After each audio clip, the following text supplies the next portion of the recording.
آج مجھے اپنی زندگی کی پہلی کمائی ملنے والی تھی۔ 3 ماہ کی تنخواہ ایک ساتھ ملی اور ساتھ ساتھ چھٹی بھی مل گئی۔ گھر پہنچا تو عید کا سما تھا۔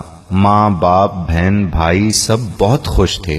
میں نے ساری رقم والدہ کے ہاتھ پر رکھ دی۔ والدہ نے رقم کا تیسرا حصہ راہ خدا میں خرچ کرنے کی نیت سے علیحدہ کیا اور کہا کہ اس رقم سے ایک بیوہ عورت کے گھر راشن خرید کر پہنچا دینا جو دور کے ایک محلے میں رہتی تھی۔ میں اسی وقت گیا اور راشن خرید کر لایا۔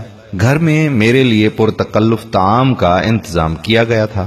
بہن بھائیوں کے ساتھ مل کر لذیذ کھانوں کے مزے اڑائے اور سفر کی تھکاوٹ دور کرنے کی غرض سے رضائی میں گھس گیا۔ آنکھیں نیند سے بوجھل ہو رہی تھیں کہ اچانک اس بیوہ عورت اور اس کے یتیم بچوں کا خیال آیا۔ ارادہ کیا کہ ابھی جاؤں اور سامان پہنچا دوں۔ طبیعت میں سستی تھی، سوچا کل پہنچا دوں گا، لیکن بعد میں خیال آیا کہ میں تو پرتکلف کھانے کا مزہ لے چکا، کہیں وہ بچے بھوکے نہ ہوں۔ اسی وقت لحاف سے نکلا، ایک چادر اوڑھی، تھیلا کاندھے پر رکھا اور اس کے گھر کی طرف نکل پڑا۔ شدید سردی تھی، دھند بھی زیادہ تھی اور بھاری تھیلا اٹھانے میں بھی کچھ دقت ہو رہی تھی۔ ایک دور محلے میں اس عورت کا گھر تھا۔ اس کا شوہر مزدوری کرتا تھا اور 4 بچے تھے۔ ایک ناگہاں حادثے میں شوہر کی موت ہو گئی اور اب اس کے یتیم بچوں پر دستے شفقت رکھنے والا کوئی نہ تھا۔ قسمت بھی بہت ستم ظریف ہے، کبھی ایسے لوگوں کو لپیٹ میں لے لیتی ہے جن کا خدا کے سوا کوئی نہیں ہوتا۔ خیالات کا ایک سمندر لیے اس بیوہ عورت کے گھر کے باہر پہنچا۔ گھر کیا تھا بلکہ ایک خرابہ تھا۔ ایک کمرہ، چھوٹا سا صحن اور ایک خمیداسی 4 دیواری تھی۔ دروازہ کھٹکھٹایا تو ایک 5 سالہ بچی باہر آئی جس کے چہرے پر پریشانی، خوف اور بھوک نمایاں تھی۔ میں اس کے چہرے کو تکے جا رہا تھا اور دل ہی دل میں دعا کر رہا تھا کہ خدا کسی بچے پر ایسا وقت نہ لائے۔ اس بچی نے ایک پرانا سا جوڑا پہنا تھا اور شدید سردی میں ایک پھٹی پرانی جرسی پہنی ہوئی تھی۔ پاؤں برہنہ تھے، وہ بھی اس سردی میں کہ پیروں کو جما کے رکھتے۔ میں نے کچھ کہے سنے بغیر راشن والا تھیلا زمین پر رکھا۔ تھیلے کو دیکھتے ہی وہ بولی، کیا اس میں کھانے کا سامان ہے؟ یہ سننا تھا کہ میں حیران ہو گیا۔ ایک بار پھر اسی بچی نے یہی سوال دہرایا۔ میں نے مثبت انداز میں سر ہلایا۔ وہ بچی خوشی کے مارے چیختی چلاتی ماں کی طرف بھاگی اور یہ کہے جا رہی تھی کہ امی فرشتہ آ گیا، فرشتہ آ گیا امی۔ اور پھر 2 اور چھوٹے چھوٹے بچے خوشی کے مارے دروازے پر دوڑے چلے آئے، کبھی مجھے دیکھتے کبھی اس تھیلے کو، اور خوشی سے لوٹ پوٹ ہو جا رہے تھے۔ میری آنکھوں سے آنسو رواں ہونے لگے، ہونٹ کپ کپا رہے تھے اور جسم میں ایک سرد لہر سی دوڑ رہی تھی۔ خدایا، یہ کیا ماجرا ہے؟ کیوں یہ بچے مجھ گنہگار کو فرشتہ سمجھ بیٹھے ہیں؟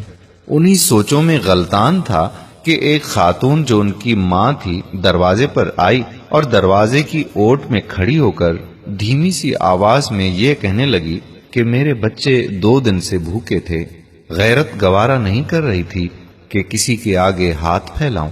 میرے مرحوم شوہر بھی محنت مزدوری کرتے تھے مگر کبھی کسی کے آگے ہاتھ نہ پھیلایا۔ ان کے چلے جانے کے بعد ان کی دیکھ بھال کرنے والا کوئی نہیں۔ رشتہ داروں نے ہاتھ کھینچ لیے اور محلے والے بھی مدد نہیں کرتے، مگر کبھی کبھی آپ جیسے نیک دل لوگ مدد کر دیتے ہیں۔ میں 2 دن سے بچوں کو یہ کہہ کر بہلا رہی تھی کہ ایک فرشتہ آئے گا اور ہمارے لیے کھانے کا سامان لے آئے گا، اس لیے یہ بچے آپ کو فرشتہ سمجھ بیٹھے ہیں۔ اس عورت نے خدا کے حضور شکرانے کے چند کلمات ادا کیے، مجھے ڈھیر ساری دعائیں دیں اور شکریہ ادا کیا۔ میں وہاں سے واپس ہو لیا۔ آنسو رکنے کا نام ہی نہیں لے رہے تھے۔ زندگی میں کبھی خود کو اتنا پرسکون محسوس نہیں کیا جتنا آج کر رہا تھا، اور اندازہ لگایا کہ ایک بے بس انسان کی مدد کرنے سے جو روحانی سکون ملتا ہے وہ کسی اور کام میں نہیں۔ میرے پیارے بھائیوں اور بہنوں، ہمارے ارد گرد ایسے بہت سے غربا ہوتے ہیں جو مستحق ہونے کے باوجود کسی کے آگے ہاتھ تک نہیں پھیلاتے، مگر مدد کرنے والے ہاتھوں کے وہ منتظر ضرور رہتے ہیں۔ 2 وقت کی روٹی ہی ان کا کل جان ہوا کرتی ہے۔ ایسے لوگوں کی مدد کرنی چاہیے، چاہے وہ 1 وقت کا کھانا ہی کیوں نہ ہو۔